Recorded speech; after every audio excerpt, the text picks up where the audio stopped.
আজকে সিংহাসনের মহাসংগ্রামের আগে ইস্তেহার প্রকাশ হলো তৃণমূলের। সেই তৃণমূলের ইস্তেহারে দিদির শপথ 10।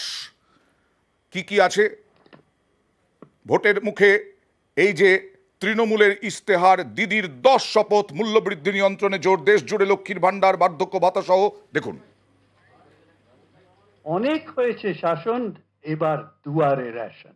প্রতি মাসে প্রত্যেক রেশন কার্ড হোল্ডার 5 কেজি বিনামূল্যে রেশন, চাল, গম, শস্য প্রদান করা হবে। রেশন প্রত্যেক সুবিধাভোগীর দোর গোড়ায় বিনামূল্যে পৌঁছে দেওয়া হবে। ভারতের 60 বছরের বেশি বয়স্ক ব্যক্তিদের জন্য বার্ধক্য ভাতা বৃদ্ধি করে প্রতি মাসে 1000 টাকা বার্ষিক, যেটা বার্ষিক 12,000 টাকা করা হবে। দেশের সকল দরিদ্র পরিবারের জন্য আবাসন নিশ্চিত করা হবে। দিদির শপথ তৃতীয়।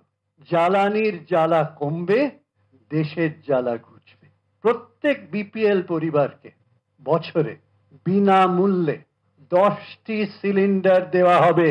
বাংলা লক্ষ্মীর ভান্ডার প্রকল্পের সঙ্গে সামঞ্জস্য রেখে সমস্ত মহিলাকে মাসিক আর্থিক সহায়তা দেওয়া হবে। আয়ুষ্মান ভারত স্বাস্থ্য বিমাটির বদলে একটি উন্নততর স্বাস্থ্য সাথী বিমা, যা 10 লক্ষ টাকার বিমার সুবিধা প্রদান করবে। আর আমার বাংলা এবার দেখাবো এই ইস্তেহারে কৃষক এবং শ্রমিকদের আয়ের গ্যারান্টি দেওয়া হয়েছে। 100 দিনের কাজে ন্যূনতম মজুরি হবে যদি তৃণমূল সহ এবং ইন্ডি জোট ক্ষমতায় আসে, তাহলে 400 টাকা ন্যূনতম মজুরি। দেখুন, বর্ধিত আয় শ্রমিকের সহায়। সমস্ত জব কার্ড হোল্ডারদের 100 দিনের গ্যারান্টি যুক্ত কাজ প্রদান করা হবে এবং সমস্ত শ্রমিকরা দেশ জুড়ে দৈনিক 400 টাকা বর্ধিত ন্যূনতম মজুরি পাবে। স্বামীনাথন কমিশনের সুপারিশ অনুসারে ভারতের কৃষকদের জন্য ন্যূনতম সহায়ক মূল্য প্রদানের আইনগত গ্যারান্টি, যা সমস্ত ফসলের উৎপাদনের গড় খরচের চেয়ে কমপক্ষে 50% বেশি ধার্য করা হবে। আর তৃণমূলের এই ইস্তেহার নিয়ে তীব্র কটাক্ষ বিজেপি সাংসদ শ্রমিক ভট্টাচার্যের।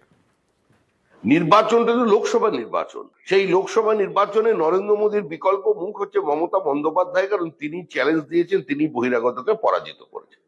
আমরা 2 বছর তো এটাই শুনলাম। তাহলে দেশের কি পরিবর্তন হবে? তৃণমূলের বক্তব্য শুনে মনে হচ্ছে না যেটা লোকসভার নির্বাচন, মনে হচ্ছে বিধানসভার উপনির্বাচনে কেউ বক্তব্য রাখছে। তৃণমূল কংগ্রেসের ইস্তাহারের গুরুত্ব তার কাছে যিনি ইস্তাহারটা ছাপার বরাত পেয়েছেন, মানে যে প্রেসে ছাপা হয়েছে।